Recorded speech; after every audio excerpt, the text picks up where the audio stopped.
I'm here in Prichard, Alabama, in the Whistler community. On April 13th, 1865, the day after the fall and surrender of Mobile, Alabama, the 3rd Division of the 13th Army Corps, William Benton's command, General William Benton's command, was ordered to Whistler on reports that the Confederate rear guard of the evacuating Confederate forces were destroying property at the M&O machine shop. As you can see here, this is now a park here in Whistler, and the sidewalk we're filming here, that was the remnants, or where the M&O rail line ran at one time out of Mobile. And just to the north here, where these woods are, the M&O rail line continued on, and it crossed over the 8 Mile Creek, where the last skirmish of the Mobile campaign, one of the last fights of the war, took place on April 13th, 1865, between William Benton's command and the rear guard of the Confederate forces that had evacuated Mobile under the command of Colonel Philip Brent Spence, who was commanding the 12th Mississippi Cavalry Forces.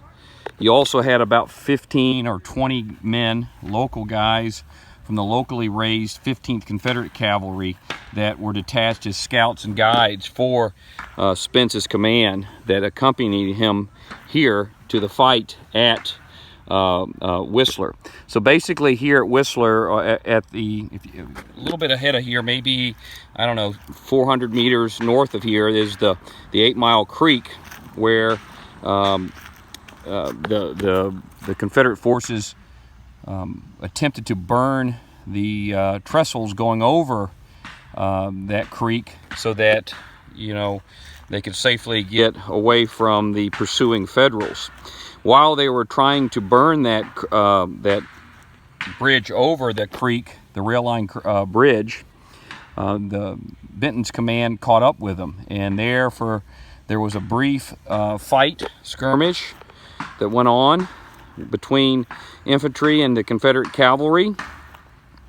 And the last Confederate killed in the Mobile campaign, one of the last Confederates killed in the war, Private John Randall of the 15th Confederate Cavalry,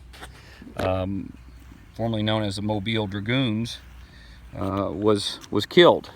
and he was buried about 200 yards north of the creek bridge. And later, his family that were from Mobile came and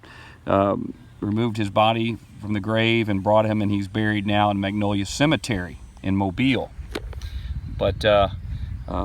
Confederate cavalry was driven off. They escaped because they were on horse, and the infantry was on foot. They were able to escape, and they continued to patrol the area around the Centinel to the Mississippi-Alabama state line until the armistice agreement on April 29th and the subsequent final surrender on May 4th at Centinel. But this is Whistler. This is the location that the M&O rail line ran out of Mobile, and it was the approximate location of the last fight of the Mobile campaign, one of the last fights of the war, the skirmish at Whistler, here in Prichard, Alabama.